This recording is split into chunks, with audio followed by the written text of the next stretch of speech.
Empezar a llamar entonces a nuestro moderador y panelistas. Llamamos a Juan Martínez Borrero. Él es historiador e investigador cuencano, especialista en historia, arte religioso, cultura popular y gastronomía andina. Fue profesor de la Universidad de Cuenca y de la Universidad de la SUAY.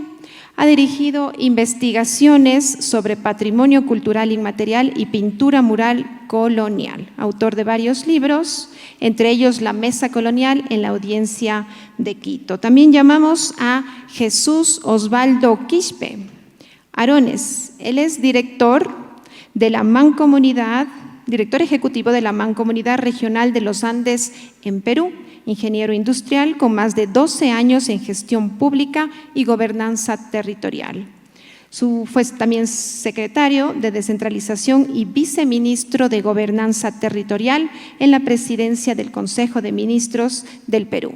Lidera varios proyectos de integración regional. También está con nosotros Maturín Tonga.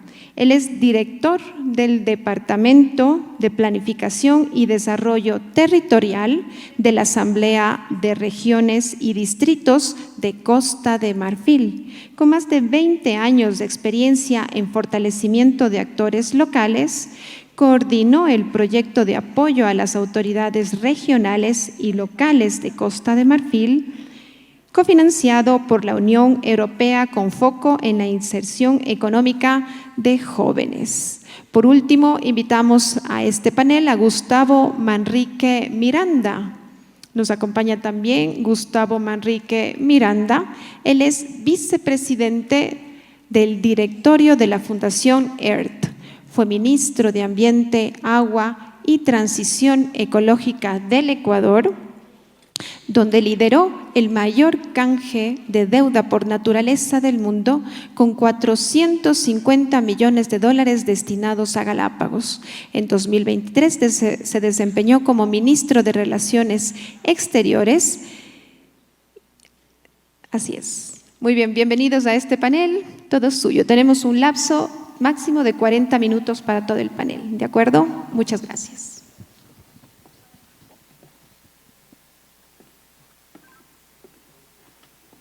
¿Habilitado el micrófono?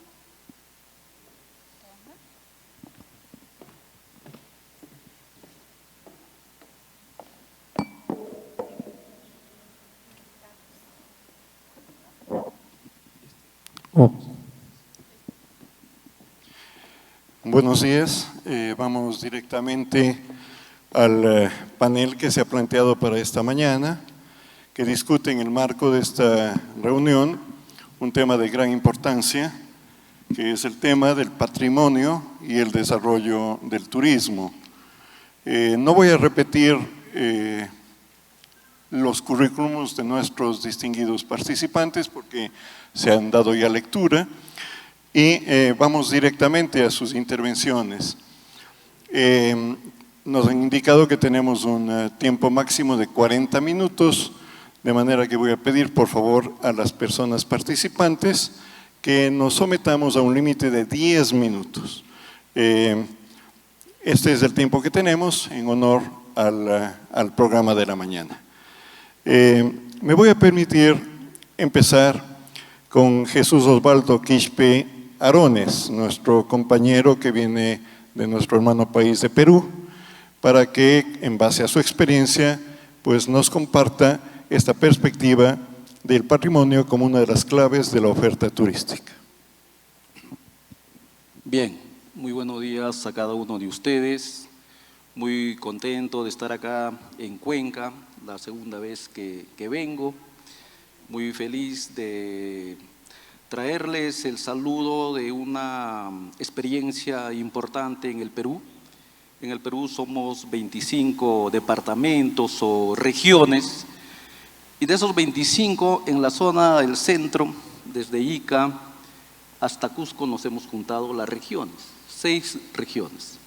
Ica, Ayacucho, Apurímac, Junín, Huancavelica, para formar una mancomunidad regional, de acuerdo a un marco legal que tenemos.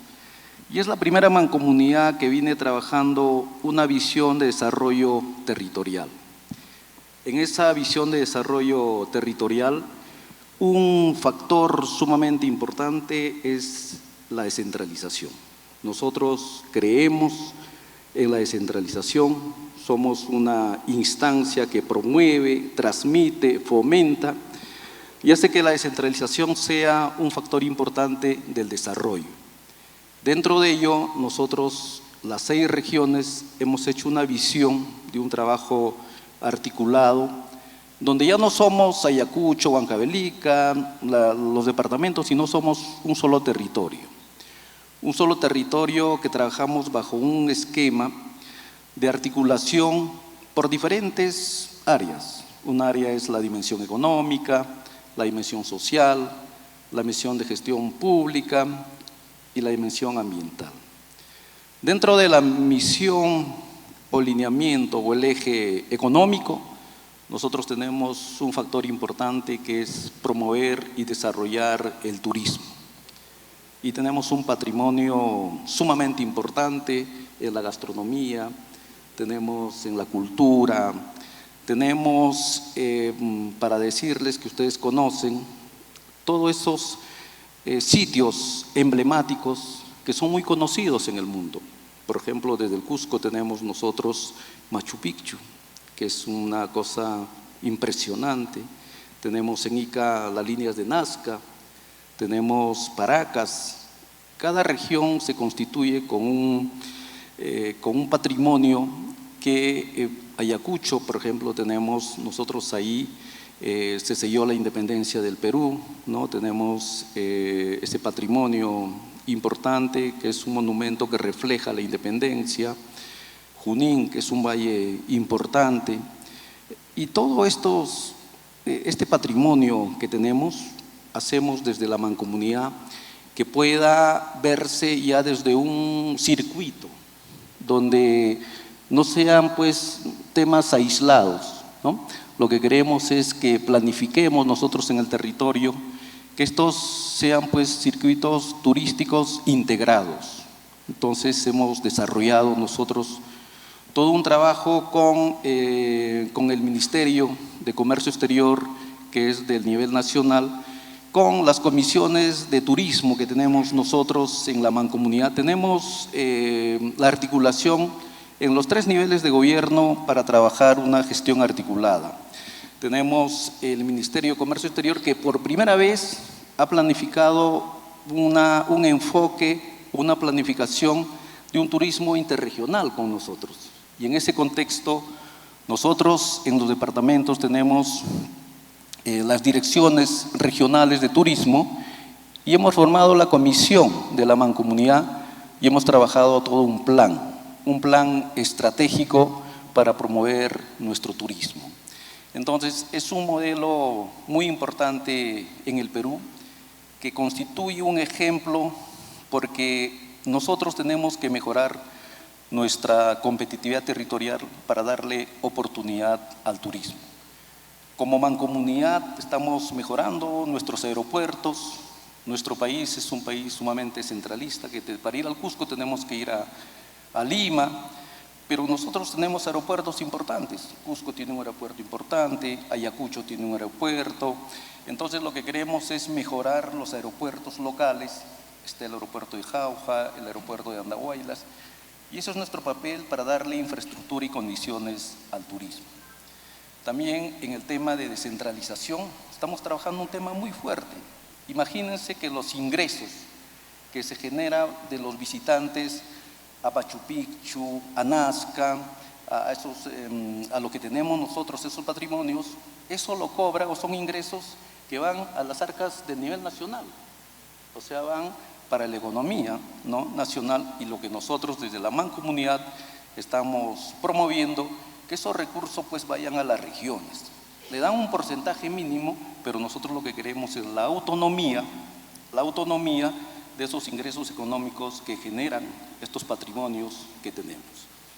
Entonces, como mancomunidad tenemos una experiencia muy interesante. Anualmente hacemos una actividad que es Expo Perú Los Andes, porque nosotros estamos en los Andes del Perú y hacemos de que se promueva todo lo mejor que tiene nuestras regiones. Hace poco de Huancavelica, en Huancavelica hemos hecho una actividad que es una plataforma de negocios y de comercio, y dentro de ello es muy importante el tema turístico. Hacemos la Rueda Nacional de Turismo, llevamos a las empresas nacionales para que con las empresas locales puedan trabajar la oferta del turismo. Entonces, nosotros sí creemos en el turismo, pero lo que creemos es que el turismo tiene que ser promovido desde los espacios locales, regionales y a nivel nacional.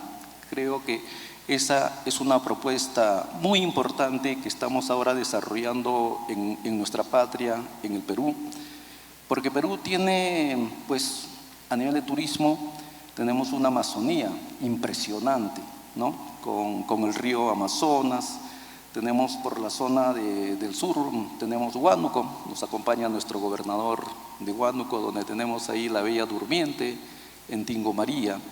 Tenemos, es decir, el Perú es un país muy bendecido por la naturaleza, y nosotros desde las regiones de los Andes estamos encaminando una propuesta que genere desarrollo, que genere ingresos, que se promueva el turismo comunitario, ¿no? En ese contexto traemos esta experiencia acá a este foro de turismo, que ya en el Perú existen estas evidencias donde trabajamos en forma conjunta. Muchas gracias.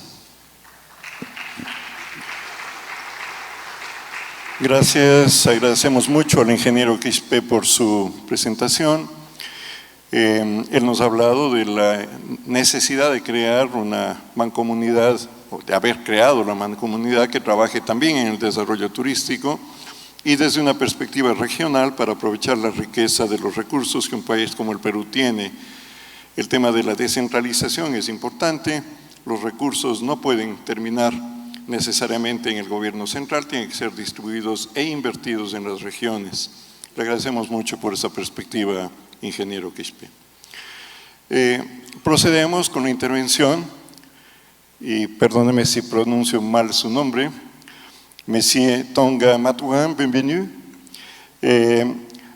Él viene, como se nos ha indicado, como experto en planificación territorial en Côte d'Ivoire, y tenemos el placer de presentarle en este foro.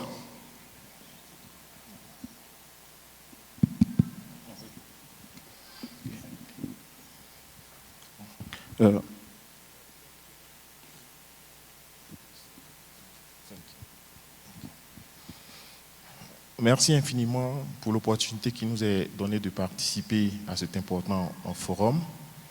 Je voudrais, avant d'apporter des éléments de réponse à la question, me soumettre au devoir de reconnaissance, parce que la reconnaissance est l'une des valeurs de notre patrimoine que nous devons travailler à préserver.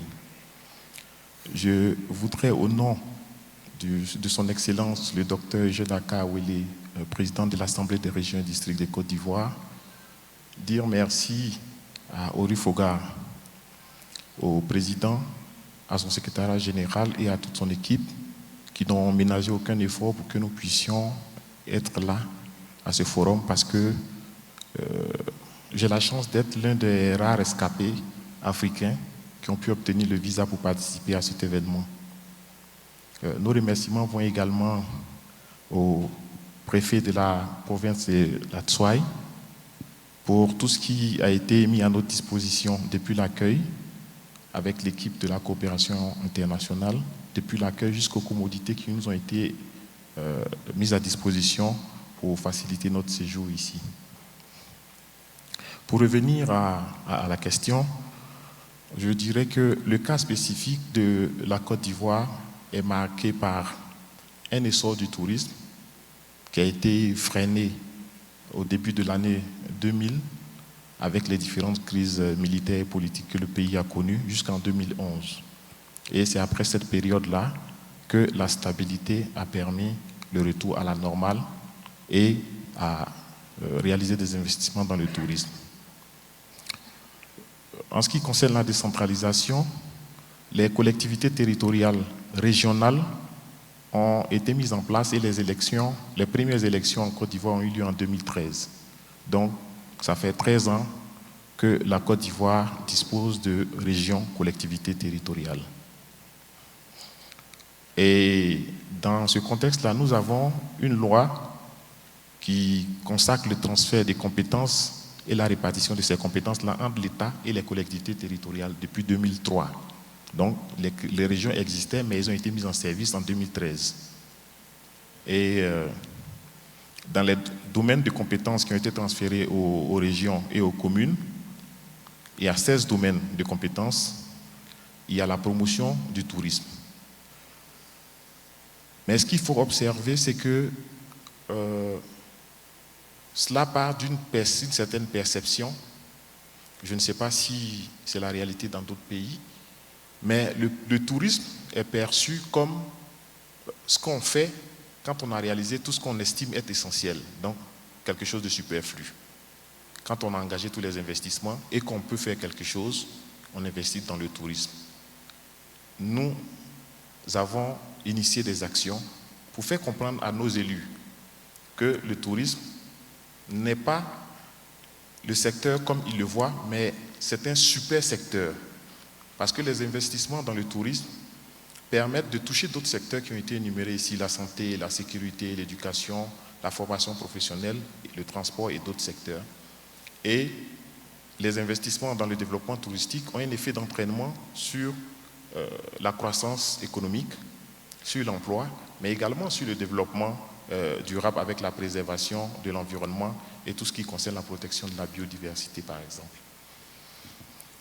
Et depuis cette époque, nous avons mené des actions auprès du gouvernement central, parce que comme vous le savez, et le président de Ori Foga l'a abondamment rappelé hier, en matière de décentralisation, il n'est pas toujours facile qu'au niveau du gouvernement central lâche du pouvoir, lâche des compétences et laisse les ressources à la disposition des territoires. Donc, c'est un travail que nous faisons pour un travail de plaidoyer auprès des autorités nationales pour que, effectivement, les ressources et les compétences soient effectivement, c'est consacré dans les textes, mais dans la réalité, c'est tout autre. Nous avons réalisé une étude qui date d'environ 10 ans, mais la réalité n'a pas changé. Avec un financement de l'Union européenne et l'accompagnement de CGU l'Afrique, nous nous sommes rendus compte qu'en Côte d'Ivoire, les financements qui sont dédiés à la promotion du tourisme, par exemple, ne sont ni utilisés par le gouvernement central, donc par le ministère, ni par les collectivités, parce que ces fonds ne sont pas effectivement transférés aux collectivités. Donc pour nous, nous pensons qu'il n'y a certainement pas l'ensemble du financement que nous attendons, mais le minimum de ressources qui existent n'est même pas utilisé pour la promotion du développement touristique.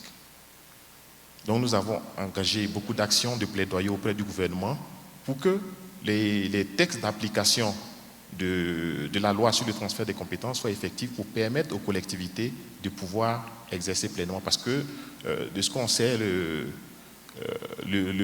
patrimoine, qu'il soit culturel, historique ou naturel, il se trouve forcément sur un territoire qui est administré par un élu et son conseil.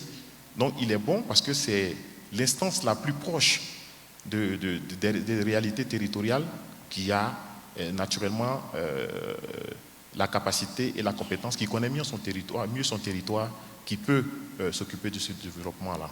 Donc nous avons engagé depuis 2019 des actions de sensibilisation auprès des autorités nationales, mais également auprès de nos élus eux-mêmes, qui ne perçoivent pas toujours, parce qu'ils n'ont pas suffisamment de moyens, la nécessité d'investir dans le tourisme.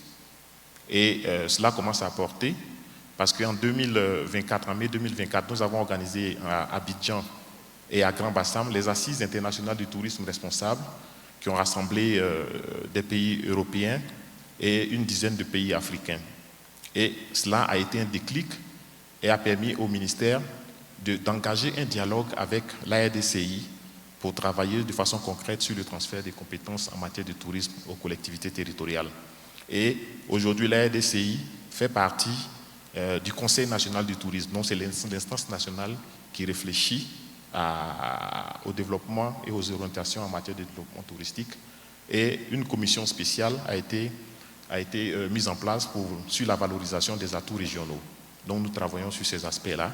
Et très récemment, en avril, nous avons avec nos partenaires, organiser une séance de sensibilisation des élus et une formation des cadres territoriaux aux enjeux du développement touristique d'un territoire régional. Et je vous assure que ça commence à porter du fruit parce que là, nous avons de la demande. Pour préciser les choses, jusqu'à récemment en Côte d'Ivoire, sur les 31 régions que compte le pays, on n'avait qu'une seule région qui avait un office de tourisme. Donc récemment, en mai ou juin, il y a une deuxième région qui s'est engagée et il y a de la demande derrière. Donc du coup, c'est une opportunité pour nous pour développer beaucoup de partenariats pour accompagner ces collectivités territoriales-là qui disposent d'un immense potentiel en matière de tourisme. Pour prendre le cas de l'Équateur, je pense qu'il y a beaucoup d'éléments qu'on partage. Déjà, la Côte d'Ivoire, comme l'Équateur, est un producteur de cacao. La Côte d'Ivoire est le premier producteur mondial de cacao. Donc, c'est des éléments sur lesquels il est possible de construire une coopération. Il y a en Côte d'Ivoire et en Équateur, nous avons ressenti une forte présence du catholicisme, un fort ancrage du catholicisme. Et la Côte d'Ivoire a la plus grande basilique au monde, à Yamoussoukro. C'était l'édifice religieux le plus haut au monde jusqu'en juin dernier, où la cathédrale Sagrada Familia a détrôné. Donc là, nous avons sur l'édifice religieux le plus haut, nous avons la deuxième position. Mais en termes d'espace occupé par un édifice religieux, la Côte d'Ivoire garde toujours la première position. Donc il y a des éléments sur lesquels il y a les possibilités de coopération. Et puis également, il y a l'artisanat. Donc là, nous travaillons beaucoup à la promotion du tourisme durable qui soit apporté par les territoires. Parce que la stratégie nationale porte du fruit. Aujourd'hui, nous avons en tout cas une évolution très considérable des emplois dans le domaine du tourisme, également les ressources générées par le tourisme, mais cela reste essentiellement au niveau de la capitale Abidjan. Parce que ce tourisme-là, c'est surtout le tourisme d'affaires. Aujourd'hui, vous voyez, la Côte d'Ivoire est capable d'accueillir de grands événements, de grands congrès au niveau national, de grands événements internationaux. On a vu également, récemment, en 2023, avec la Coupe d'Afrique des Nations de football, que la Côte d'Ivoire a la capacité et les infrastructures pour accueillir de grands événements, mais cela ne bénéficie pas au territoire, parce que le tourisme d'affaires ne bénéficie en réalité qu'à la capitale. Donc là, avec les actions que nous initions, nous allons beaucoup plus vers le tourisme qui se rapproche des territoires, qui peut bénéficier aux communautés. Donc il leur donne des opportunités d'avoir plus de revenus, des opportunités d'emploi, surtout dans les zones rurales. Et nous sommes engagés beaucoup aussi dans tout ce qui est économie sociale et solidaire que nous voulons développer au niveau du tourisme. Donc l'entrepreneuriat social au niveau du tourisme, c'est l'un des axes sur lesquels nous envisageons de travailler énormément.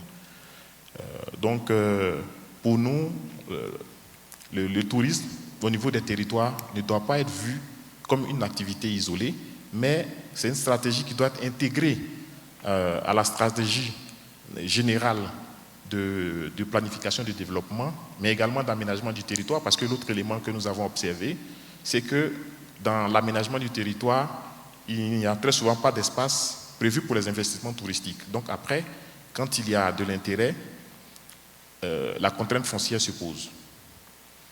Donc c'est l'un des éléments, je ne sais pas si d'autres pays partagent la même réalité, mais nous serons intéressés à échanger sur ces questions-là.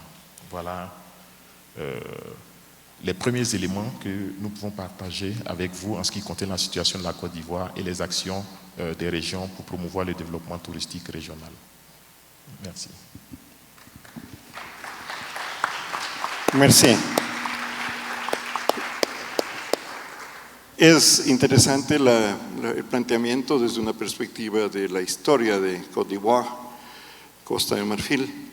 El turismo como un elemento que intenta transformar la realidad de un país que estuvo muchos años sometido a una guerra civil, pero que ha logrado estabilizarse democráticamente, y uno de los elementos que se quieren desarrollar es precisamente el turismo como un elemento común, el tema de la centralización de recursos y de gestiones, que en el caso de Côte d'Ivoire se pretende también lograr que las regiones, los actores locales, que son uno de los temas de esta reunión, pues se integren y reciban el financiamiento apropiado, que los recursos, tal como nos ha comentado también nuestro colega peruano, deben transferirse a las comunidades a través de un proceso efectivo para su inversión.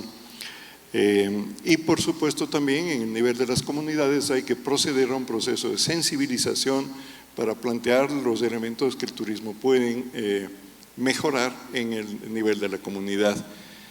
Muchas cosas nos unen a Ecuador y Côte d'Ivoire, nos ha dicho nuestro ponente, entre ellos efectivamente el que Costa de Marfil es un gran productor de cacao de alta calidad, muy apreciado sobre todo en Europa, el tema de una religión compartida, el catolicismo, y el tema del desarrollo también de una artesanía pujante que ha sido algo que en el Ecuador también se ha considerado como una de las características. La estrategia integradora es quizá una de las claves que nos ha planteado.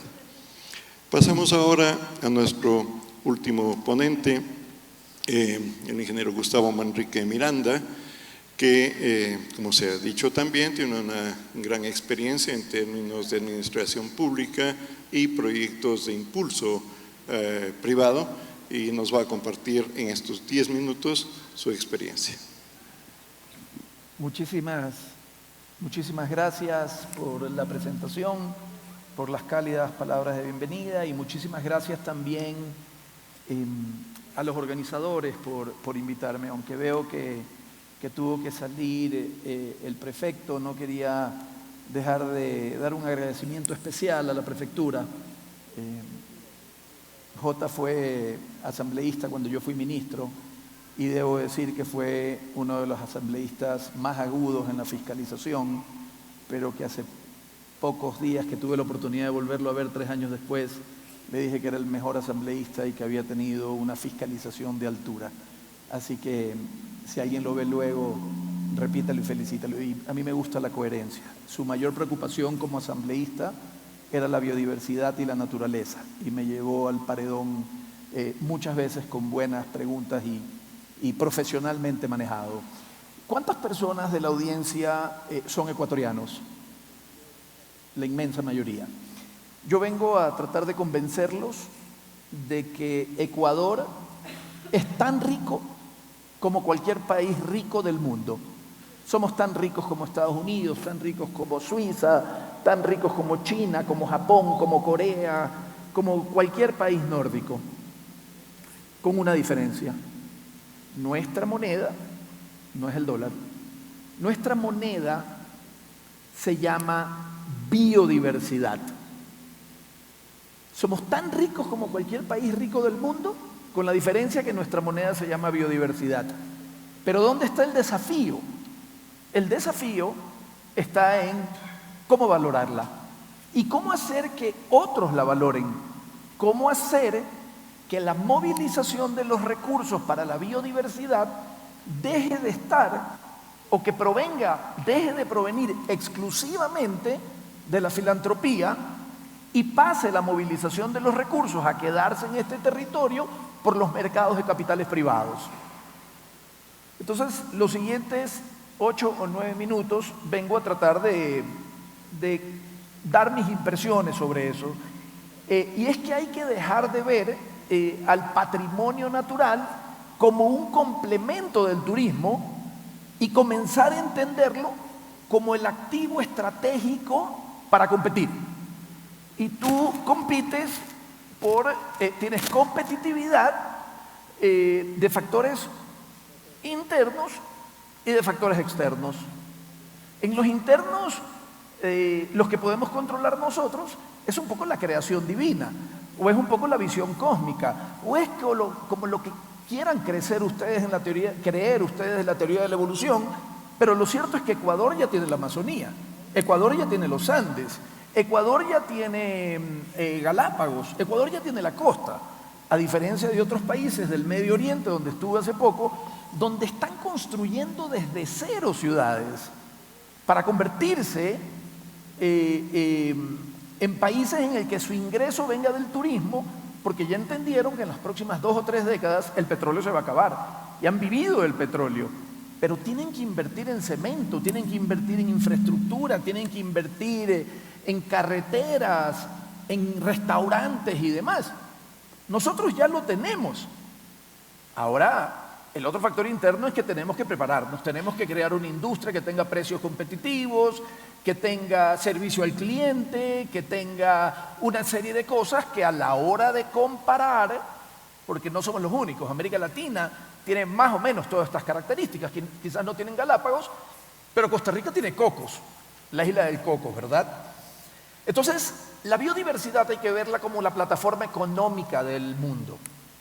Sin excepción, en este auditorio, todo lo que ustedes ven viene de la naturaleza.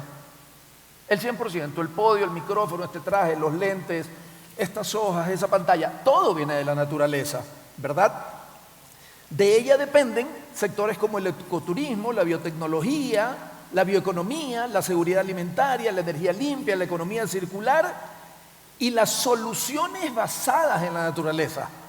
En un territorio biodiverso bien gestionado, estas políticas que hemos hablado acá atraen inversión, generan empleo, aumentan productividad y demás. El World Economic Forum estima que para el 2030 habrán, agárrense, 400 millones de plazas de trabajo en ecoturismo. Y este Ecuador tiene 7 de cada 10 no tiene un empleo formal. 7 de cada 10. Y el World Economic Forum nos está diciendo que van a haber 400 millones de empleos nuevos, porque además hubo un tipping point, un cambio de paradigma luego de la pandemia. La gente empezó a valorar más la naturaleza, más la salida al campo, más los parques naturales, las áreas protegidas y demás. La IUCN indica que el 50% del turismo mundial depende de la naturaleza. Y otro dato importante, todos nos enseñaron de pequeños que el PIB, el Producto Interno Bruto, es la mayor medida de riqueza de un país. Yo no estoy de acuerdo con eso. Eso es otra historia, otra charla. Pero digamos, nos han dicho que el PIB es la mayor medida de riqueza y el 50% proviene de la naturaleza y de la biodiversidad también, ¿verdad?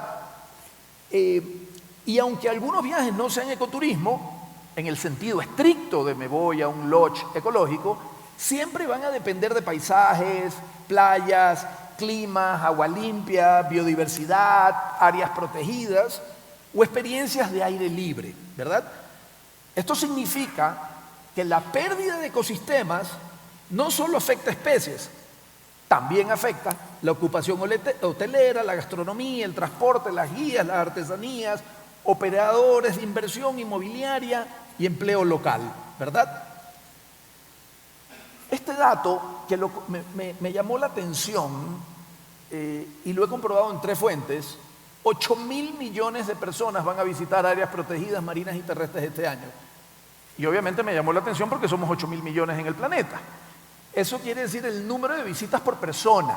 No es que las 8.000 millones cada uno de nosotros va a visitar un área.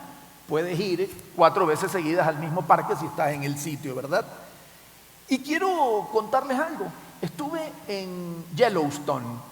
¿Vieron la famosa serie hace poco? El parque Yellowstone, el primero del mundo, creado por el presidente Theodore Roosevelt, el más importante del mundo probablemente, mueve $800 millones al año y recibe 4 millones de visitas. Pero lo interesante de esto es que los $800 millones que vende, solo $14 millones es en la entrada. Los otros 786 millones de dólares es en la hamburguesa, es en la renta del bote para navegar por el río, en los rápidos, es en el alquiler de los caballos, es en la hotelería, en el turismo. Y es plata, esos 800 millones están en otro país, están en otra ciudad. Y esa gente trae, ya sea vía tarjeta de crédito o cash, y finalmente se quedan los 800 millones de dólares en Yosemite. En Yellowstone. El caso de Yosemite es el mismo. Pero ustedes dirán, no, es que eso es un tema un poco más lejano. ¿Saben cuánto vale cada tiburón de Darwin y Wolf al norte de Galápagos, las islas más lejanas, más al norte de Galápagos? Según la estación Charles Darwin, $5 millones cada tiburón martillo en Galápagos en función del inventario que tenemos. Y ustedes dirán, ¿cómo puedes valorar un tiburón? Lo mismo ocurre con el oso de Yellowstone. ¿Cómo valoras el tiburón? Porque los 5 millones de dólares, en función del número de tiburones que hay y el número de personas que lo van a ver, ese número de personas tiene que alquilar un bote, tiene que alquilar equipo de buceo, tiene que llegar la noche anterior en una habitación de hotel y la noche que se va, tiene que pagar 7 días de comida. Entonces, esos costos relacionados a la biodiversidad, en este caso el tiburón martillo, son los que hacen que valga 5 millones de dólares cada tiburón, porque el tiburón vive 20, 25 años dependiendo de la especie. Costa Rica lo descubrió hace muchos años. Costa Rica lo descubrió cuando dijo la libra del marlin vale 750 dólares, versus Ecuador, que la libra del marlin vale 3 dólares. Costa Rica dijo, vamos a hacer catch and release. ¿Cuántos marlins tengo? Creo una cultura de pescar y soltar, lo dividió por el número de tiburones, para el número de libras, la biomasa, y dice, la libra del tiburón vivo, perdón, del marlin vivo, me vale 750 dólares. Versus en Ecuador, que lo matamos y lo hacemos un ceviche, por 3 dólares la libra, ¿verdad? Entonces, esas son las cosas que el ecoturismo tiene que darnos, o que son las nuevas oportunidades. Y un tema que decía el prefecto Lloret, que nos habló de inteligencia artificial, de la conectividad, de que la data que se levanta tiene que estar a disposición de las industrias y demás, es que se advierte que aunque el 95% de políticas turísticas reconocían a la naturaleza como su eje de ingreso, solo el 23% incluyen monitoreo de la biodiversidad. Y ahí hay un segmento enorme de gente que está dispuesta a pagar, también por lo que se habló en el panel de inauguración del turismo regenerativo, ¿verdad? La conservación, que es el eje central, según la propuesta que estamos hablando en este foro, en donde ya no es un tema cosmético o accesorio, es el eje del desarrollo del turismo. La conservación debe financiarse por instrumentos modernos, presupuesto público, tasas turísticas, pagos por servicios ecosistémicos, bonos verdes, fondos de agua, créditos de biodiversidad y alianza público-privada. Y yo les quiero contar, yo no les vengo a poner ejemplos de otros países, les quiero contar 2 ejemplos de Ecuador, que me tocó liderarlos, no es que los he estudiado. El uno es el mayor canje de deuda del mundo por naturaleza, en el caso de Galápagos, y el segundo, que también nos tocó liderarlo hasta la firma del decreto, y este gobierno lo terminó perfeccionando, es la firma del canje de deuda por la Amazonía. En el de Galápagos ahorramos 1.128 millones de dólares de deuda soberana. Se redujo, el Banco Central emitió un informe que se redujo por ese canje de deuda. Y en el de Amazonía se redujeron 800 millones de dólares. Y en el caso de Galápagos, nos dan por 18 años seguidos 18 millones de dólares para invertir exclusivamente en Galápagos. Y en el caso de la Amazonía nos dan 21 millones de dólares por 18 años consecutivos para invertir en la Amazonía. Pero es basado en el ecoturismo. Entonces el ingreso del ecoturismo no solo puede venir de lo que nos van a pagar, sino de lo que le puede ahorrar al Estado producto de canje de deuda por compromisos de conservación. Se me está acabando el tiempo. Así que creo que tenemos que pasar de un turismo o de un ecoturismo, que es muy trivial, como una palabra muy básico, a un turismo regenerativo. Un turismo donde el huésped se sienta que dejó algo a la comunidad. Un turismo en donde el turista sienta que sembró y coparticipó con la comunidad. La industria del cangrejo en el Ecuador, 100 millones de dólares se venden cangrejos. Voy a decir un mal chiste políticamente, pero dicen que la veda del cangrejo es la única ley que se cumple en el Ecuador. 100 millones de dólares se movilizan en eso. Pero no hemos aprovechado un turismo en el que se lleve al turista a experimentar lo que, no sé si han hecho una experiencia de cosecha de cangrejo o captura de cangrejo, es maravillosa. O una experiencia de siembra de manglares. Yo he hecho muchas actividades en mi vida alrededor de la naturaleza y sembrar manglares es una de las cosas más lindas que he hecho en mi vida. Así que creo que Ecuador y en general América Latina es tan rica como cualquier país rico del mundo, con la diferencia que nuestra moneda se llama la biodiversidad. Y la biodiversidad es el eje comparativo y competitivo y la mejor herramienta que tiene nuestro país para salir adelante. Muchísimas gracias de nuevo por la invitación.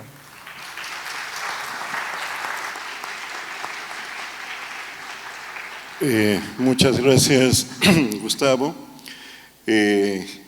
Ha planteado que la riqueza de un país como Ecuador es comparable a la de cualquier otro país del mundo, pero que nuestra riqueza, nuestra moneda es la biodiversidad. El patrimonio natural es ese activo principal para la competitividad y el Ecuador posee esa biodiversidad, aunque en gran medida no tiene un concepto claro sobre cómo es su riqueza. La creación de una industria competitiva permite entender que el crecimiento del empleo vinculado con el ecoturismo y otros elementos va a crecer exponencialmente y por lo tanto es una oportunidad que hay que aprovechar. La oferta turística, nos ha planteado, depende de las condiciones del ecosistema, nos ha dicho varios ejemplos, y los costos relacionados con el mantenimiento, la preservación de la biodiversidad tienen que ser asumidos por mecanismos modernos, no por los mecanismos tradicionales, y nos ha puesto los ejemplos de canje de deuda que lideró con el tema de Galápagos y la Amazonía. Esto nos ha planteado que es interesante para esta reunión, es un elemento común a toda América Latina, a toda América del Sur, y por lo tanto, con los ejemplos que se han planteado también aquí, significa que trabajar conjuntamente pueda llevarnos con el camino correcto. Agradecemos mucho a nuestros tres ponentes. En honor al tiempo, vamos a terminar aquí. Pido un fuerte aplauso para ellos.